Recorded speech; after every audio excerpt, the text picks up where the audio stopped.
Nangis. Satu kata buat kalian, mampus. Sudah ketemu. Ya nanti kita berproses sambil kita juga apa? Sudah saya sampaikan Pak Kapolda. Nanti Pak Kapolda yang memberikan penjelasan. Rekan-rekan sekalian, kami tim hukum Jabar Istimewa akan membacakan somasi terbuka ya, yang dimana selain melanggar Undang-Undang 158, Undang-Undang Nomor 3 Tahun 2020, yang di situ memuat tentang tuntutan pidana 5 tahun dan juga denda 100 miliar, adalah satu berita yang menyesatkan, yang berbau tidak benar yang disampaikan depan umum ya. Tentu ini juga berita bohong yang menurut kami setelah ditelusuri bahwa ini berbau tidak benar ya. Kemudian yang lain adalah menghasut, mengajak dan menjelek-jelekan tokoh-tokoh tertentu. Menurut kami ini tidak pantas dan menghasut, dan ini sudah melanggar hukum. Untuk itu kami memberikan waktu 1 kali 24 jam untuk segera meminta maaf kepada masyarakat Jawa Barat. Kalau tidak, maka kami tim hukum Jabar Istimewa akan mengambil langkah hukum, melaporkan saudara kepada pihak kepolisian dan memprosesnya. Said Iqbal KDM menggunakan medsos hanya untuk pencitraan, tidak untuk masyarakat. Lihat Gubernur Jabar sebelumnya, karena pernah satu kubu kan. Gak boleh gitu Bapak. Kalau mau mengkritik aja, gak boleh, gak disahkan oleh undang-undang juga kalau ngeritik mah ya. Tapi hati-hati, jangan benci. Soalnya kalau orang mengkritik sama orang benci itu beda suaranya Pak. Beda gaya bicaranya, beda isi bicaranya juga beda. Biasanya gitu ya. Orang yang benci sama yang mengkritik itu beda.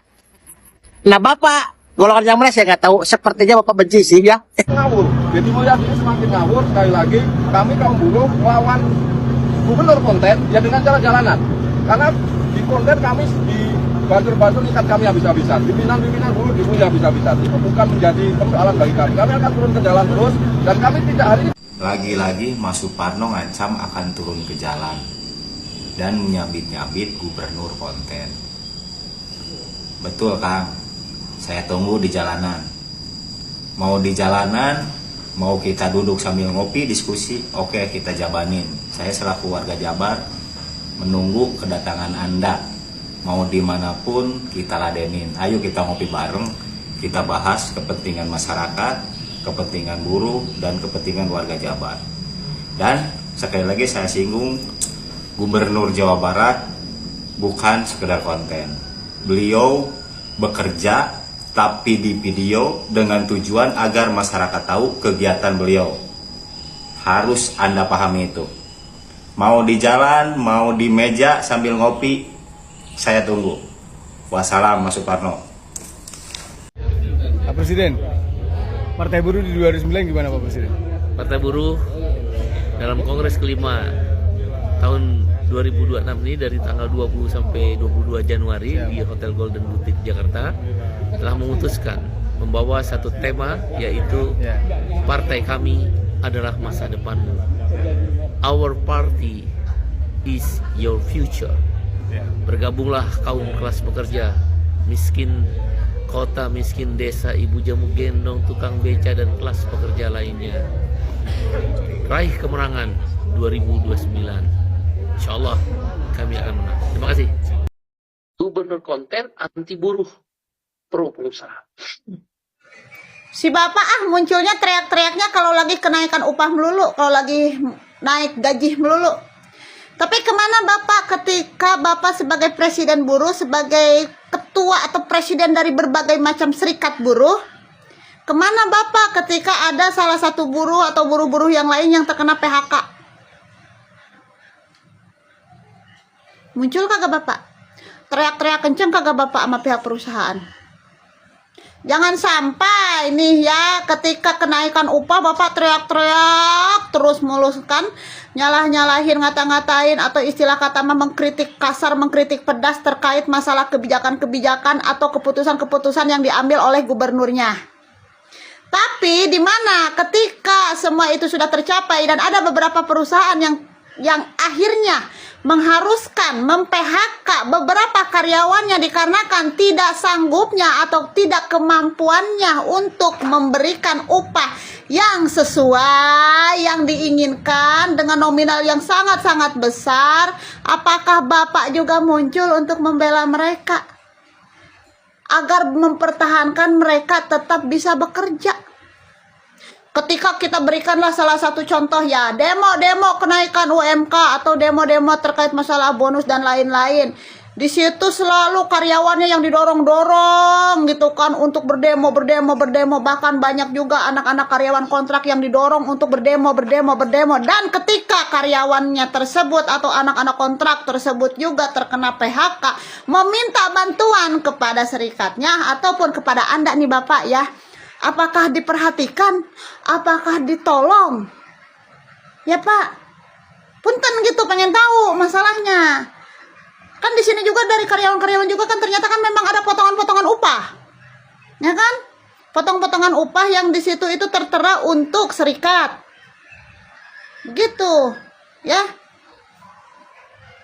Cobalah gitu kan kalau mau berdemo juga atau mau memberikan kritik-kritikan kepada gubernur atau terkait menuntut gaji yang sangat besar ya. Coba juga Bapak juga harus bisa lah demo juga tuh terkait masalah bahan-bahan pokok yang melambung tinggi gitu kan. Bantu juga, jangan hanya teriaknya ketika ingin meminta kenaikan upah aja. Ya, demo juga tuh terkait bahan-bahan pokok juga. Biar menurun juga. Begitu ya. Dan ketika ada karyawan yang kena PHK juga, bantulah juga gitu kan, teriakin juga sebagaimana sampai bisa tuh karyawan yang ter-PHK itu tuh jangan nyampe di PHK juga, begitu ya. Biar balance gitu, biar seimbang ya. Udah, bye. Tentang UMK, UMSK, bahwa bersama Dewan Pengupahan Provinsi untuk mengoreksi, untuk mengubah apabila ada hal-hal di dalam surat rekomendasi tersebut kurang pas demi kepentingan atau kebutuhan atau berdasarkan kebutuhan masyarakat yang dihitung berdasarkan kebutuhan hidup layak, berdasarkan inflasi, berdasarkan pertumbuhan ekonomi, dan berdasarkan kemampuan perusahaan. Kenapa itu menjadi pertimbangan? Jangan sampai kenaikan upah besar 2-3 bulan perusahaan tutup, perusahaan kolab yang terjadi PHK. Siapa yang bertanggung jawab? Karena gubernur selaku kepala daerah bertanggung jawab untuk menjaga para investor supaya tetap berjalan produksinya di Jawa Barat, untuk menjaga daripada PHK supaya kebutuhan-kebutuhan tenaga kerja masyarakat Jawa Barat itu tetap bekerja, maka itu diperhitungkan secara teliti. Gitu ya. Nah, itu yang harus dipahami oleh para tenaga kerja, serikat buruh. Gitu ya. Jadi jangan hanya berpikir tentang hak, tetapi kewajiban dilupakan. Gitu. Jadi kewajiban dulu, baru hak bisa diterima dengan baik. Begitu menunaikan kewajiban dengan baik, dengan benar, maka hak pun akan diterima dengan baik, dengan benar. Dan UMK saya tegaskan, UMSK saya tegaskan berlaku bagi karyawan yang masih lajang, yang belum berumah tangga, dan masa kerja 1 tahun. Itu saya tegaskan. Dan setelah ini dikoreksi atau dirubah dengan adanya perubahan-perubahan berdasarkan poin-poin tadi, maka gubernur menetapkan, mengesahkan dengan membuat surat keputusan.